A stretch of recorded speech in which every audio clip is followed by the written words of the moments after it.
Asseyez-vous, détendez-vous et accrochez-vous vos chapeaux. La première chose que je veux que vous sachiez, c'est de l'entendre de la bouche de cet homme lui-même. Regardez ça. Ceci, j'ai dit au secrétaire que la dernière fois que Pompéo a visité Jérusalem, ça ne s'est pas bien terminé. Mais cette fois-ci, c'est différent.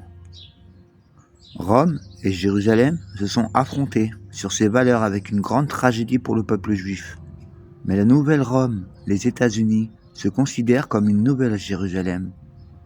Ne saviez-vous pas que le nom de Washington, avant qu'il ne s'appelle Washington, était à l'origine Rome, dans le Maryland? Laissez-moi vous traduire encore.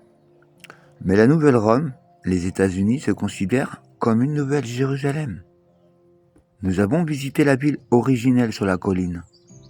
Nous avons visité la colline. Il n'y a pas de plus grande amitié que celle entre Israël et les États-Unis.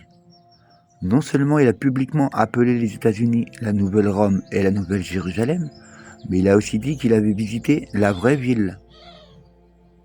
La vraie ville sur une colline.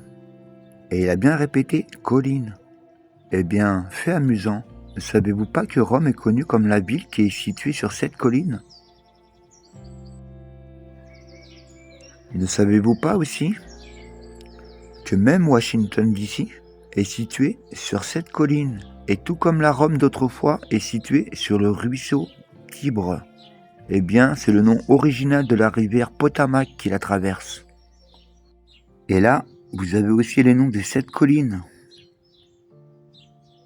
sur lesquelles Washington est situé. Dans la Bible, Marie a reçu un nouveau fils nommé Jean. Souvenez-vous, il a dit « Femme, voici ton fils. Fils, voici ta mère. » Puis le Fils de Dieu fut enlevé pour s'asseoir sur son trône dans les cieux.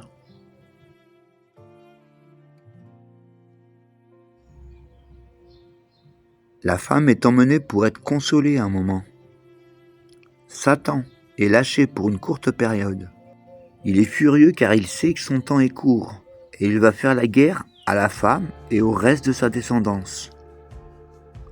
Voyez, au bas de la statue de la liberté, vous avez la femme avec sa chaîne brisée ici, à ses pieds. Et elle tient aussi une lumière levée avec les 7.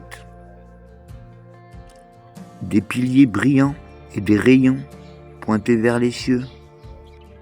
Se pourrait-il qu'en 1776, lorsque tous ces noms ont changé et que la pierre angulaire a été posée ici, à Washington DC, la terre de la Vierge Marie, ait donné naissance au Washington DC.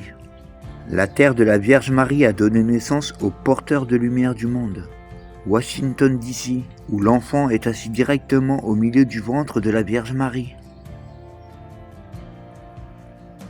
Le nom de la mère de George Washington est Mary Ball Washington.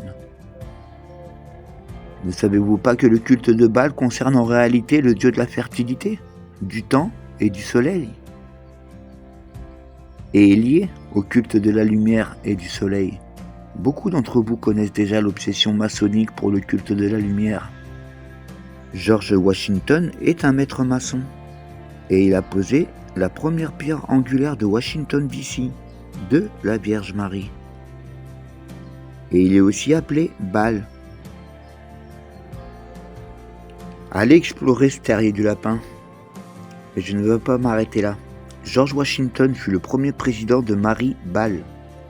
Mais je vais vous montrer le dernier président et son lien avec toute cette boîte de Pandore. Vous voyez, aujourd'hui son nom n'est plus Baal. Mais à la place, nous vénérons Apollon, le dieu de la lumière. Même chose, culte de la lumière, culte du soleil.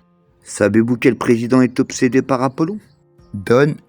John Trump et sa suite de son penthouse situé au 66e étage, dédié au Fils de Dieu, dans laquelle tout est dédié à Apollon.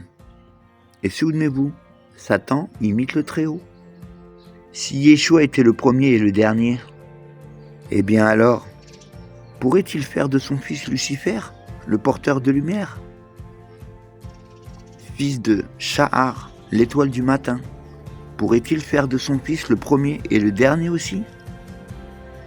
Je vous ai dit que George Washington était le premier porteur de lumière Ball des États-Unis de 1776 et que sa mère s'appelait Marie Ball. Eh bien, laissez-moi vous montrer le dernier président des États-Unis de Babylone la Grande, aussi appelé la Nouvelle Rome, et son lien avec tout ce truc. Voyez-vous, les parents de Donald John Trump s'appelaient aussi Mary-Ann Trump et Frédéric Christ Trump. Si George Washington est la pierre angulaire et le premier, eh bien, voici votre dernier. Cela pourrait-il expliquer pourquoi nous construisons maintenant la nouvelle salle de bal à Washington DC? Une Vierge Marie?